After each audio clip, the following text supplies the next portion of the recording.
Cool, got it. Hey guys, and welcome back to the podcast. So today I'm really excited for this because I've got one of my OG clients and also good friends, Tiff, on the podcast. And we've been working together for quite a long time now. I'm not sure how long exactly, but it's been a long time. I feel like you've been with me through all the business changes and everything.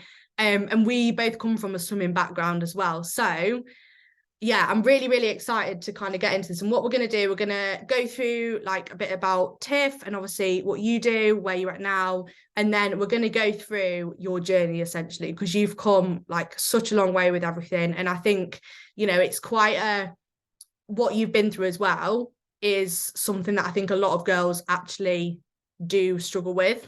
And it's not really spoken about. So I think it's going to be such a helpful thing for a lot of people as well.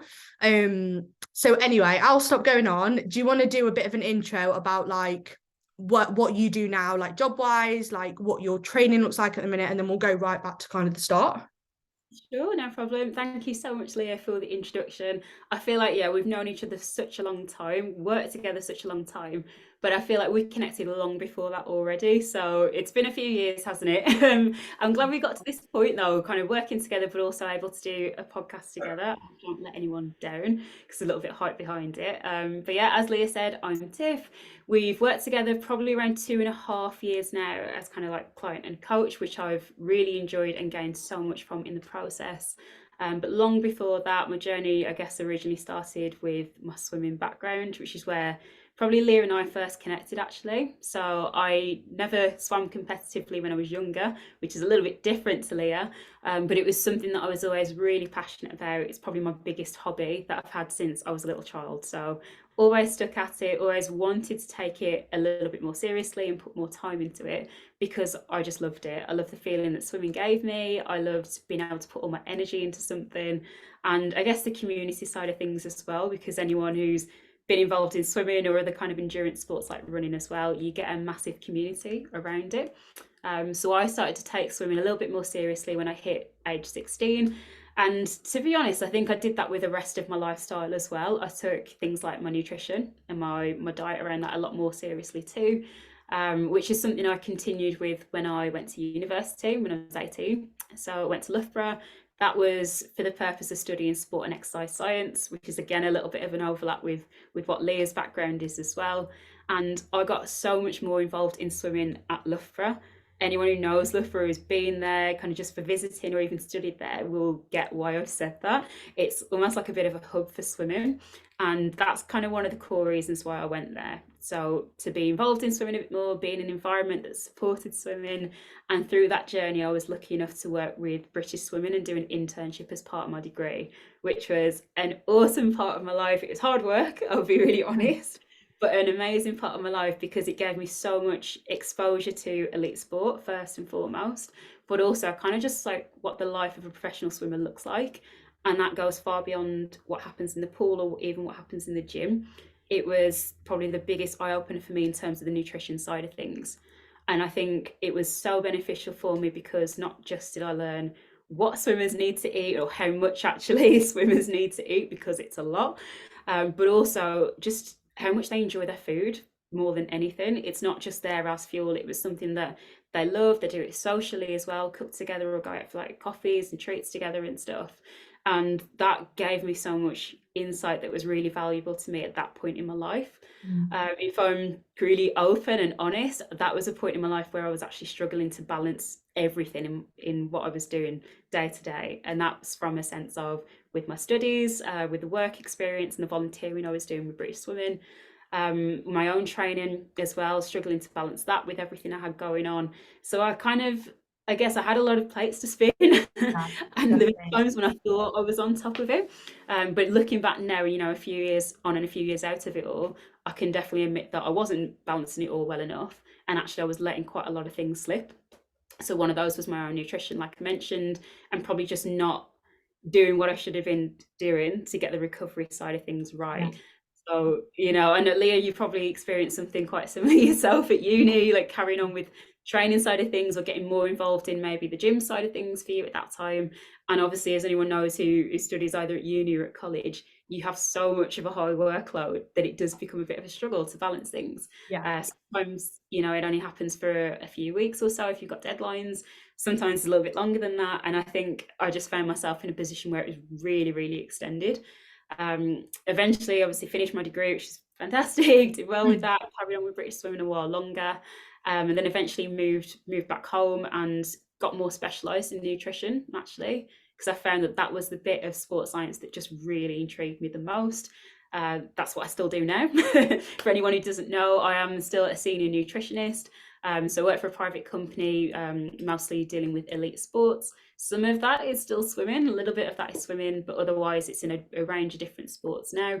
So, you know, I pursued that path still. I still kept the swimming side of things going in work, and outside of work, I maintained that all the way through. So not just pool based anymore, I actually specialise in open water now, which is a little bit of a different, more challenging in some aspects kind of swimming, just because you're kind of battling with the elements and dealing with cold water a lot of the time, and anything else that could be in it as well.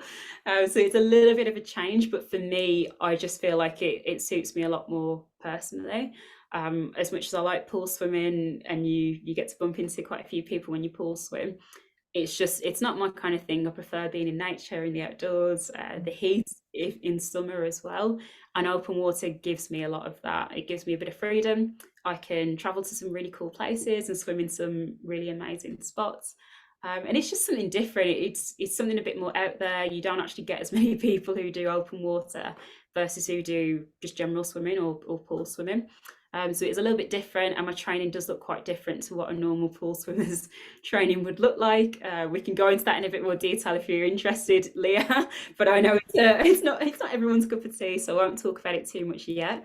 But that's kind of lead up, I guess, of both my career wise and also swimming wise, from where I started to where I am now. Yeah, fab. Because I remember, I think when I first started like following you or maybe looking at your profile on Instagram, you were doing like the breakfast club thing with British Swimming, and I was like, this is so cool. Like, get to be with all these swimmers, and because you obviously you're really into kind of recipe creation and everything like that, aren't you? And that was always really nice to see. Yeah, definitely. I think it gave me a bit of an outlet, to be honest. I think Yeah. working with uni already, I was like, what extra opportunities are there here? And, you know, breakfast time was such a key one because athletes were so busy. They'd, I don't know, like grab a cereal bar or just run back across the gym. But we had some who had a little bit of extra time and they wanted to do something all together. So we were like, okay, maybe something like a breakfast club once a week, maybe something like that could work. And honestly, it just took off. Everyone loved it, everyone got involved. And for me personally, as like you say, someone who really enjoyed recipe creation and just I don't know, getting inspiration from different sources and trying it out somewhere in probably like a sport context, Yeah. it was the best possible platform I could have had, because I Yeah. was trialing different things, trialing new granola recipes, doing different overnight oats, doing poached egg, you know, all these different Yeah. really nice crunchy kind of foods, the foods that we love, I know. But just getting a chance to do that for actual like professional athletes, it Yeah. was probably one of the best experiences I could have had. And yeah, it seemed to go down pretty well. Yeah, I always used to look at it and think it's really cool, to be fair. So yeah, obviously that's an insight into kind of how you started, like job wise, everything like that. So if we go back to when we first started working together, where were you at? Because obviously I know kind of your background and like where you came from, but where were you at? Because I feel like we came a really long way when we first started working together, and we've worked through quite a lot. So maybe let's delve into that a bit, just to give an insight into like what your training was like, kind of, you know, everything to do with the effects of that, you know, and what you wanted to get from the coaching at the start. Definitely. Okay, so I guess skipping back a little bit. So I touched on it when I spoke about kind of my journey professionally, both obviously career wise and then just as my side hobby of swimming. I mentioned obviously I was juggling quite a lot of things when I was at university, had the balance completely off, and I didn't really know at the time how to remedy that. So I found that I was obviously just overworking really, both studying and overtraining and things like that too. I'd unfortunately, as I went through that process of going through university, I'd also lost my periods. So I was amenorrheic, which is really challenging when you're a young lady who doesn't really know anything at that point about the impact of missed periods or what to even do, who to speak to when you experience that. That was probably the most challenging thing I found. Yeah. And, although I could go and speak to a doctor and get some referrals for things, Yeah. it was almost like just test, test, test, test, test, Yeah. Yeah. never really finding any kind of reason behind it all. And it was only then through, like I say, experiencing what I did at British Swimming and knowing how important the right kind of fuel was from food and the recovery side of things as well. It was then when I started to think, okay, well, clearly there's something not right here. I'm definitely not eating enough to sustain whatever I'm doing, not just in the pool, but everything else, because I was quite active out of the pool as well. And that kind of the journey with that all continued for such a long time. I think I only really started the full recovery of that maybe a year or so before we started working together, but I still wasn't there when we really started. Yeah. And I think, it'd been such a long process already, and a year on from leaving university, I was still struggling with that. I'd Yeah. regained some of the weight that I'd lost whilst I was at university, which was, a big contributor as well to what I was experiencing from the period side of things. But I just didn't feel like I was quite able to get that balance right still. Yeah. I guess when I kind of looked at the work you were doing, which was obviously mostly through Instagram, though most things are done these days, I was seeing obviously these amazing transformations from the physique side, which, that ego part of you always hooks onto. You're like, oh, I want the physique, I want this, Yeah. I want that. Anything that kind of you see outwards, that's what appeals most, or at least it did to me in the beginning. But I knew really deep down to get those sorts of changes, a lot has to be done to optimize your food intake and also to optimize your recovery, manage your training load well. And being honest, I knew that wasn't what I was doing. I just couldn't get that balance right. I think, a lot of people, because this was 2020, wasn't it, when we first started working together? I believe it was around lockdownish time, wasn't Yeah, it? exactly. It was kind of, towards almost like the middle, I think, of those first lockdowns that we Yeah. had in 2020. And I think, similar to everyone who's ended up kind of being shut away, locked at home, all you could really do other than doing work from home was some form of training or exercise as well. So I knew already I was trying to make the most of free time at home and Yeah. things like that, which I was probably ramping up exercise, which was so counterproductive when I think about it now. It was just making that the issue I was struggling with so much worse. So, I just thought when I saw everything you were doing, and because we chatted already a little bit in the lead up to it all, I just thought I need to go for it because I need someone who can hold me accountable to things that I'm saying Yeah. I really do. I've got a lot of the knowledge behind this, but I just Yeah. don't feel like I've got that confidence at all to make Yes. these steps. I don't have the right sort of understanding even about managing my training load. So I need someone who can help me really structure that nicely, planning the times that I need to be taking it a little bit easier and lighter, planning Yeah. my recovery days as well, because I just felt like I had the tools, but I just did not know how to, how to structure it all, put it all into place to get me back to where I really wanted to be. So, joining forces with you, I guess, I probably would have been the autumn when it 2020, I just felt like a huge weight had been lifted off my shoulders because I thought this is someone who, is going to understand where I'm coming from so many angles, has so much knowledge and experience, has that swimming background, so that she's going to understand why I love it so much, how important it is to me. Yeah. And obviously you helped me so much in terms of actually planning out my sessions as well, which is another thing I really needed some good help and some good structure and guidance with. But just general lifestyle, I think that was one of the huge things we worked on, was general lifestyle management, probably just mindset as well, which probably was the pivotal thing for me. Yeah. Because up until that point, I think if you think back to our earlier conversations versus talking to me now, Yeah. 100%. I had quite a fixed mindset around a lot of things. Yeah. And it was that my week must look like this, my sessions must look like this. Yes. I'm afraid of missing sessions, afraid of having too much Yeah. rest, all these different things. So you helped, like take some of that stress and burden away from me by going, no, actually, rest is so important. Yeah. Do your sessions like this. And then I guess maybe more importantly than all, on the food side as well, because when we started working together, my calorie intake versus my expenditure was so off. Like that was the biggest thing. Like swimming, as a lot of people know, it's a pretty demanding sport. Your expenditure, like the amount of energy you use in it is pretty high, especially for endurance swimming as well. So You know, it was right up there and food was right down here. So, you know, Yeah. reestablishing some kind of balance with that was so important for me. But probably more than anything, the confidence that I could, almost like I could eat that amount of Yeah. food and I needed to eat that amount of food to get the best out of myself, to be healthy again, obviously, as well as the key priority. You know, just so much there that even in the first couple of months of us working together, I think with the massive things that we managed to really start working on. Yeah, and also I think I always forget actually how low your food was when we started, because obviously it is now, it's in actually a very healthy place, like, you know, it's really consistent, like, you know, it's in, food is in a really good spot right now. But if I think back to, you know, where actually food was, we did spend those first few months just really, really slowly building up your food. And the thing is as well, you had all the, like, you're very knowledgeable around nutrition, around food, obviously with training, swimming. But it's like, and I think it's the same with a lot of people who are in a similar situation to what you were. It's actually implementing it what is the hard part, because you know deep down what you need to do. You knew that you needed to do a bit less training, you knew you needed to recover better, you knew you needed to eat a bit more. But it's quite a scary process, I think, going through that, especially when, you know, a lot of people are often doing less and eating less and trying to lose weight, and you know, you're surrounded by that a lot of the time. It can be quite a tough thing, I think, mentally going the other way. And I think it's the same with other girls that I work with as well. It's more of a mindset thing than anything, and being like, actually, you know, it's okay to just rest and recover and chill a little bit more.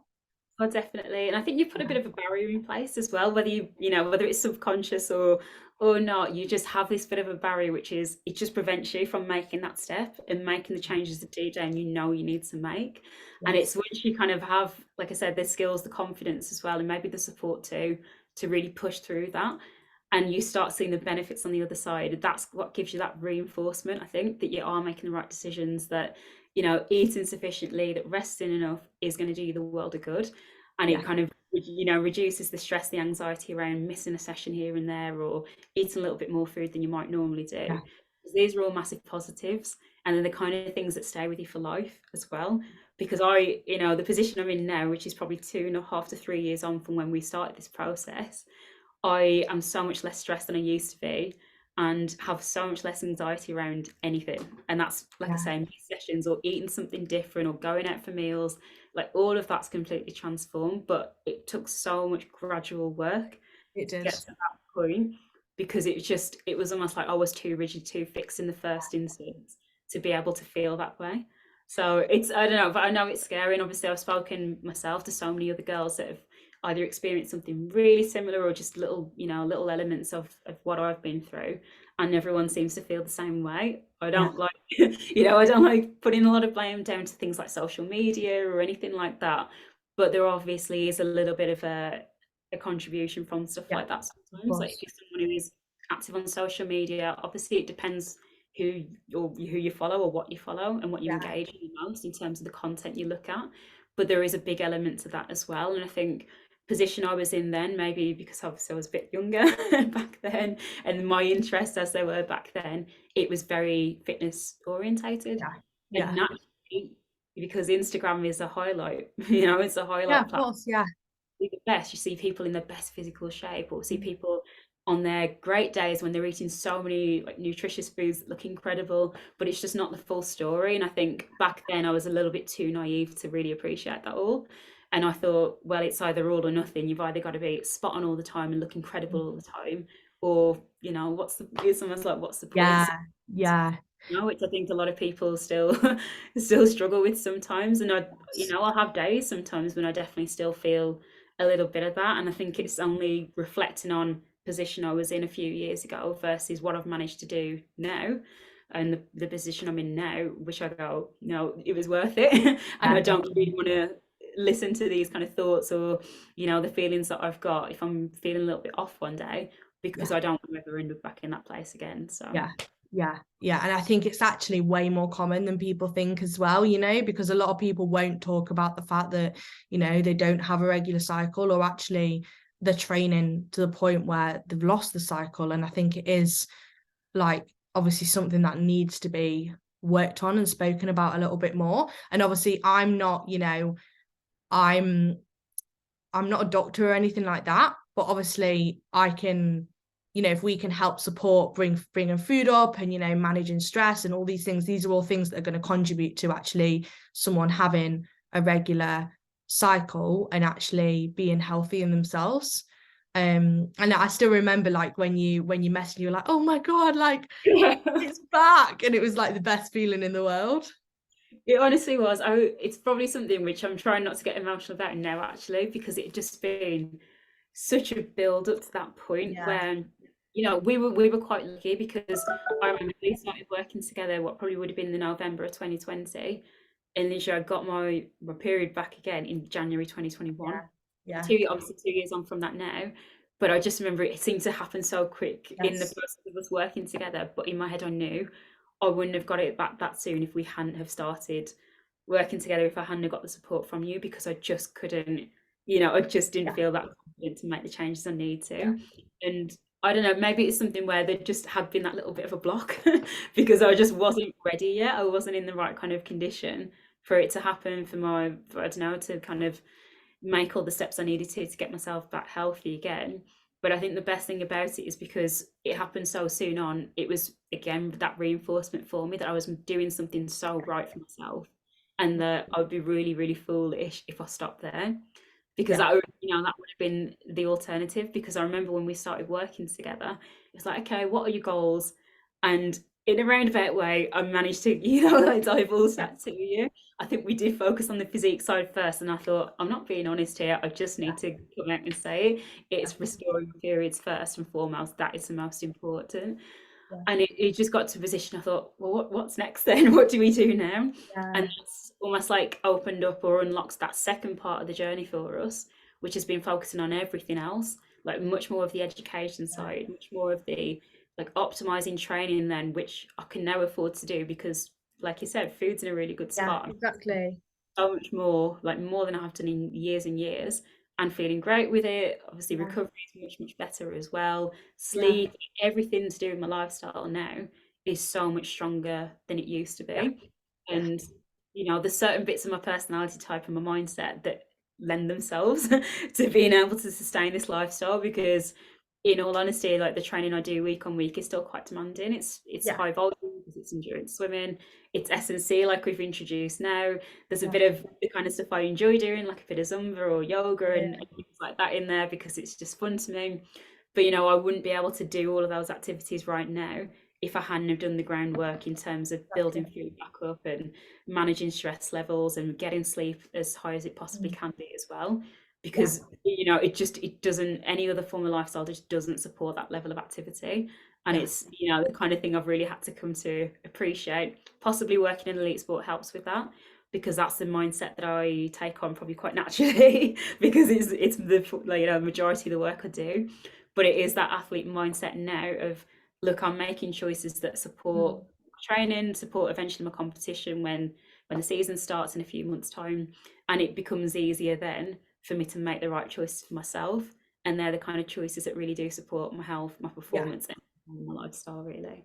Yeah, and I think just touching on that as well is obviously when someone is looking to get their like cycle back or to reduce stress or, you know, anything along those lines, obviously you do have to pull a bit harder at the start in terms of like you do have to pull back considerably, you do have to bump food up. But once you've got your cycle back and it's consistent and your recovery is good, you can slowly start to phase a bit more training back in. Because like if you look at the amount of training you're doing now, like you are very active, you do a lot of training. But because you've spent the time, we did reduce all the stress, you know, we got your cycle back, health is in a good spot, food's really high, like it lends itself to be able to support that. So it's just like, it's just looking at the bigger picture, isn't it? And I think that's what you did so well at the start. You just got on with everything straight away. And rather than expecting change straight away, like it's like playing the long game, it's actually been such a positive thing because not only have you got a regular cycle, your food's really high, your body composition is actually better than by a lot than it was at the start. And now you're able to do all the exercise that you want to do and sustain it. And I also think that as well, what you do really well is you know now when to rest. And if you are tired, you will rest, whereas before you didn't, and that would accumulate obviously at some point. Oh, for sure. I think that was my biggest, well, one of, I had a few, but one of my biggest downfalls is that because of, again, that personality type and the mindset, it was just push, push, push, constantly, no rest, you've got to work hard. And that it comes from so much of my background, really. It's just how I've always been in every aspect of my life, same with studying and work and so on. Yeah. But it was the biggest thing that I had to make the adjustment with, because I just looked and went, I'm not going to achieve what I want to achieve long term if I'm pushing so hard now that I'm just burning myself out. It just Yeah. doesn't make any sense at all. And it is an investment process. I think, I've heard you speak a lot about delayed gratification, and that's something where it is part and parcel, obviously, of things like bodybuilding, because it's just naturally that kind of process. And it's almost like I've had to look a bit inwards and think, well, Yeah. how can I tie up what I do to that sort of mindset as well? And thinking about this as being a Yeah. big investment process, which it Yeah. is pretty much any angle. Same, like you say, with optimizing body comp and making improvements there. Same with trying to get the benefits in the pool or in open water wherever I'm swimming. Mm. It's just, it takes so much to go into Yeah. that, but the recovery is a key part of that. Something, I don't know if you mentioned this in my background at all. I've got an autoimmune condition which displays itself as inflammatory arthritis. So this is another key thing that we've tried to manage, balance alongside everything else that we've done. Obviously, as you can imagine, increasing food, being a lot better rested, getting better sleep has all massively improved the symptoms I experience. Like the position I'm in now versus when we first started working together, it's like I just couldn't get myself healthy. I couldn't get myself fit, constantly in a state of flare up, mild or severe. But now my symptoms are just so much better managed. And I know within myself that comes down to lifestyle management, and especially just knowing when I, like you say, I need to just rein Yeah. it in with training. I Yes. can't, like, I can't afford to push all the time, slam my joints in the gym, and like thrash around in the pool and just expect to be fine. I Yeah. know that if I feel any kind of tweak in my shoulder, which is normally where I kind of still feel a few symptoms now, I know I need to rein it in. I can't do as much pull work, or I need to do a little bit more gentle stuff, or I need to do a little bit more stretching after. It's kind of just understanding and having more of an appreciation for the benefits of doing that that's given me the kind of the peace of mind that it's okay. Yes. I don't have to push 24/7. It's just impossible to sustain that. Yeah. And I'm not an elite athlete. I have other stuff to manage around my training as well. So it's just so important that I do take the rest where I need to, and figuring out that kind of stuff with you has been so helpful for me. And yeah, that's all really a really good point, and something that I was actually just thinking about, and I think this will be really, really interesting to touch on, is obviously when we first started building food up, were you nervous about body comp? Because this is something I get with a lot of girls. It's like, I don't want to eat more, I'm really scared of gaining weight, I'm really scared of I don't want to eat more, I want to actually get leaner. Because when we looked at your photos, and I remember sharing these, your body composition dramatically improved as we went on, even though you were actually doing less and eating more. So were you nervous about that? And if so, or maybe not, but how did you manage that and those thoughts? Oh, I was extremely nervous. So when I mentioned that barrier that I had, that mental block that stopped me from making the changes, this was one of the biggest reasons why. It's because I was just petrified of gaining weight, of, I don't know, just almost like losing figure, losing tone, Yeah. having this body fat in places I really didn't want it to be, and actually probably the external side of that as well, which is, what would people think? What would people say? For Yeah. me, that was probably the biggest form of pressure that I put on myself, is that I need to stay this way. I can't do any changes that are going to make me look any different. So it was, I think, just an acceptance of it has to happen. Yeah. That Yeah. was that was it for me. I think it was pivotal that I did what I did in terms of working with you, making the changes, because I couldn't let it last for any longer. And it was almost like sacrificing these ideals that I had in my head of how I should look right now Mm. for the bigger picture, which is being healthier, and then long term being able to actually sustain a Yeah. better physique anyway. And Yeah. that was probably a big thing for me, that I thought, okay, if there's one thing that I'll hook onto and that will drive me through this process, is thinking I probably want to be, quite selfishly, ego side again, I want to be able to sustain good figure, good body composition as long as I possibly can. Yeah. Whether that's into late 20s, into 30s, 40s, Yeah. whatever. But I don't know how obviously future looks for me, but I want to try and be as strong as I can. I want to be in as good shape as I can be for just as long as possible. Yeah. But I knew I would not be able to achieve that by eating what I was currently eating and training the way that I was, Yeah. because that were just two, like I mentioned, they were just poles apart. There was no balance there at all. and kind of knowing what I know now from probably the theoretical side of things, being a nutritionist, I know how much I was harming my metabolism by keeping food that low. And that long term, again, is awful for body composition Yeah. when you're really trying to gain muscle, or whether you're trying to tone up, lean down, whatever you want to do. Having a low or a slow metabolism just doesn't help at all. So Yeah. I know I needed to do so much work to build that up. And one of the best ways to do it is increasing your food intake to where it really needs to be. Yeah. So it was hard for sure. But through, yeah, I think eventually when long term, and it did take a while, maybe it's just, I don't know, let's say being in that state for such a long period of time, so chronically underfueling, we call it, it meant that it was a little bit challenging for me, because I did gain a little bit of weight, I did gain fat mass, it was just part of the process. But again, it was having that long-term vision of it's not forever, it's not forever. It It's settled gonna down, get didn't it? yeah. It did settle down. And because we did obviously the photo shoot last year, and if you actually look at where you were, you were visibly actually a fair bit leaner from when you started. And your food intake, I mean, you must have been eating near on 1,000 calories more a day. Yeah, easily. Yeah. If not way more on some days, even Yeah. so much more. It was, if you put it into context, it could be two meals, like literally Yeah. 2 meals a day added on to what I was eating at that Yeah. point, which Yeah.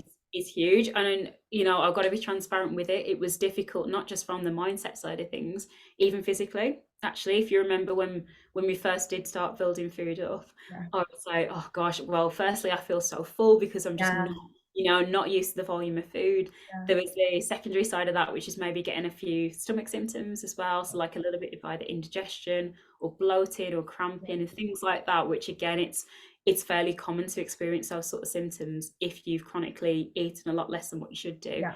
You then begin to do food volume up. But body's amazing, it adapts. So give it a month, 2 months into that process, I found that great, I'm used to that level of food now, then let's bump up again. Yeah. And the Yeah. key thing for us, wasn't it, of doing things fairly gradually. I know reverse dieting is something you've touched on only recently as well. Yeah. But it was that process of just gradual, step by step by step, so that it wasn't overwhelming physiologically, like physically how my body's reacting to that level of food. And then also just mentally, it's okay to like come to terms with, Yeah. this is the volume of food, I need to hit this as a minimum, and we're building from there as well. Yeah. So that, to me personally, I know some people don't always prefer it that way.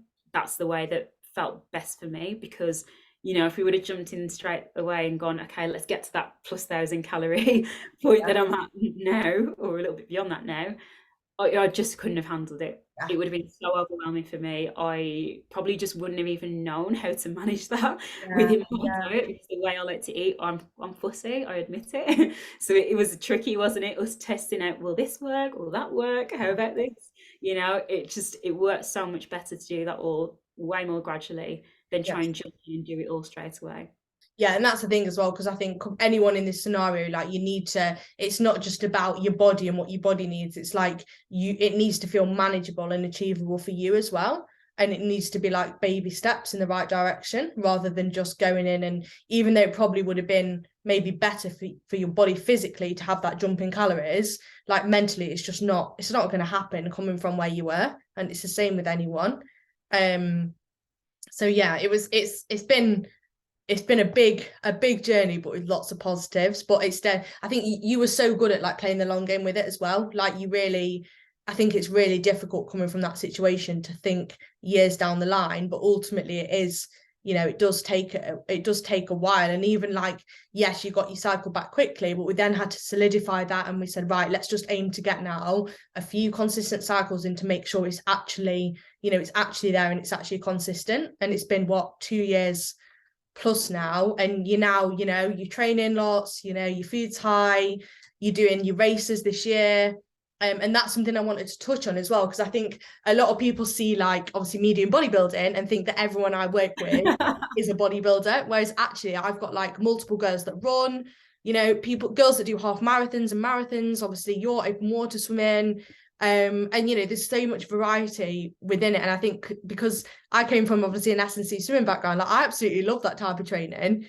and it's been actually really fun doing, because we did all your swimming programming and like all the breakdown of everything, and that was so cool. And obviously now you're doing like S&C. So I just wanted you to talk through like training. What does that look like? What are your goals with training? You know, because it doesn't have to be purely bodybuilding training either. Yeah, that was the thing that actually it intimidated me a tiny bit when I was looking at your profile. Like when we first connected, I'm like, oh my gosh, like look at the kind of training that she does, look who she works with. And I did have that little bit of nerves in terms of like, will I have to do that sort of training? Because it's not Yeah, what I'm used to. My mom used to bodybuild back in the day, and that was the only kind of exposure I'd had, other than a few friends at university who were involved in that kind of training as well. So yeah, it was a little bit daunting. I thought, well, I have to train that way. And to be honest, through this process, I'd say we've experimented quite a lot as yeah, well. It was just kind of the stage of my life that I was in as well, early 20s, loving sports, all sort of activity, and just trying to figure out like what suits me, what do I enjoy the most. But yeah, swimming is one that always stuck. And I guess what I had through sports science as well is the appreciation of everything that goes around the sport that you train for. So similar to yourself with the bodybuilding, you'll do mobility stuff around that as well to yeah, complement it, other recovery techniques as well. I knew that I needed to build other activities around the swimming to support it, because swimming by nature, it's high demand on the upper body, shoulders particularly, and then neck as well, posterior chains, all these different parts of the body where you're using them and putting them through the paces a lot in the water. It's not just endurance, it's a lot of strength side to it, a lot of core activation as well. So it was looking at what I was currently doing in a week, yeah, trying to structure that well in terms of what was I actually doing within the training sessions. So let's say like technical balance of like little sets in there versus doing some endurance sets versus doing speed sets, making sure we got a bit of everything in yeah, there that I needed to do to contribute to open water. But then around that, like I say, building in other kind of complementary activities that would really support me and strengthen me. And if anything, because of just how I am, try and keep me free from injury as yeah, well, because yeah, that's quite a big challenge for me sometimes. So it's nice to kind of get so focused in on each particular session, map that all out, and I still use quite a similar structure now. And yeah, that's 2 years on from when we first started doing these sessions together. And my volume generally, as I go through a bit of pre-season into the full season, my volume will build up. Volume just being the amount of meters that I swim in a total week. So at the moment, I'm still in quite a big building phase with my volume. I'm swimming more sessions now than I was a few months ago. The actual volume per session is a lot longer as well. So I normally start off in the off season doing 2 kilometer sessions, which are quite easy. And then eventually I build up to anywhere between kind of 4 and 5 or 6 kilometer sessions when the open water season starts. Because my specialty, even though open water I say is a specialty, there are certain distances that I'm trying to target this season. I've got to play it by ear. Like I said, it's a long game with things. It's thinking later on. It's not just this season. I'm kind of mentally yeah, considering actually maybe in 10 years time what I want to achieve with swimming, yeah, because my goal long term is to do like crazy distances distances I'm kind of not already specifically thinking about, but I know I want to do pretty yes, huge distances, because I've got a long-term goal of doing things like raising awareness, a lot more fundraising with my swimming. So that's something that I know I need to build up to. yeah, But in order to get to that point, I need to do the groundwork now, yeah, which is yeah, gradually building volume in terms of the types of events I'm targeting as well. yes, That's what we've already spoke about for this upcoming season, open yeah, water. It's to start off with a swim which is actually already longer than my target swim last year was. yeah, So that's 3.2 kilometers, so 2 miles roughly, which will be in June, early June in Lake Windermere. And then from there, it's building up and building up. So maybe a 5K swim, and then from there, my last one of the season will be a much bigger distance than that. So it's yeah, motivating. It kind of keeps me going on the harder weeks, especially when it's cold and when it's dark through winter. It is the kind of thing that just really motivates me, gets me up first thing in the morning to go and train, and it keeps me happy. Other than the really hard sessions, it keeps me happy. yeah, yeah. And I feel like you just found a really nice spot with everything now where you can do the training you enjoy, you can tick over with it, everything's in a good spot from a health perspective. So yeah, it's just nice to see. And I think, yeah, I just wanted to talk through this because I think other people that are going to be in a similar position to what you were, I think it can often feel like there's no way out of it and you're kind of stuck like that. And, you know, how do you actually go about moving forward? But, you know, if you look at you now, like food's really high, body comp's really good, like energy's good, sleep's good, you get to do all the training you enjoy doing, recovery is great. And it just shows that like it is possible to move away from that. It just takes a bit of time and a bit of perseverance. It definitely does. And I think, you know, it's hard because if you're in that sort of situation, your first step is you just don't know where to look Yeah. initially. Then when you do start looking, you get all these horrible, scary things that kind of come out to you because, you know, you might go and look on the internet, and internet is full of lots of stuff, some of it positive, some of it not very helpful. But I think for me personally, and I know I'm biased because I've just, you know, the way we've worked together and what my background is as well, I feel like it takes this form of support to Yeah. make the changes that are longer lasting. Just, and that's again through personal experience of being referred to dietitians and being referred to all sorts of other specialists, and not either not getting any answers that I really needed, or just not getting any level of support that I needed, Yeah. because you're seeing someone who's seeing 100 other people across the course of a month maybe. It's very patchy support sometimes, and I think you just need something which is a little bit more personal, and you know, just you've got a connection with someone. Yeah. That for me was probably the ultimate game changer with it all, because if you'd have, let's say, just given me some kind of meal plan, hit this many calories, hit these macros, Yeah. include these foods, do this with your training, I still probably wouldn't have stuck to it as well as I did, because Yeah. I think knowing that I'd got regular check-ins with you, regular calls, and that just emotionally you were there for support as well, Yeah. that's kind of the key bit that really helped make the changes stick. Yeah. Because otherwise you are still in that position of, okay, I've got the tools again, but I'm still left in the Yeah, it's dark. the implementation, isn't it? And the Yeah, it's the support. implementation phase where you get stuck, Yeah. you know, because you've been in, it's routine, it's habits, isn't it? And I know habits is something you focus on so much. Yeah. If you are in a habit, or many habits, which just don't contribute towards the goals that you've got to restore periods, or to be a healthy body weight, or to eat plenty more food to fuel training, if your Yeah. habits aren't supporting that, you're not going to be able to make it stick and make it happen. Yeah. Whereas if you've got someone who's constantly reminding you or showing you how to break the habits, rebuild new ones, or just add new ones in that are really healthy, Yeah. that's ultimately when you're going to get that long lasting change. And I genuinely feel like it's been the best investment, because it set me up for life, basically. Oh, amazing. Yeah, and it's been, yeah, you've just done super well with everything. Like I said, you just did what you needed to do, and it's just massively paid off. Yeah, and it's been really nice because I feel like not only you now in an amazing place, but like obviously we like meet for coffee, and like, you know, it's just nice. I just feel like we've got a like really nice friendship out of it as well, which is amazing. Oh, definitely. I think, you know, obviously that's been the best bit for me. Putting Yeah. the selfish stuff aside, that's been the best bit as well. Because I think, you know, like I said, we spoke a little bit in the beginning, back when I was doing all the stuff with British Swimming, and you know, like I was seeing what you were doing locally as well. And it was just nice that we managed to do something that brought us a little bit closer. Mm. And yeah, we get to enjoy being friends as well as working Yeah. together, which is lovely.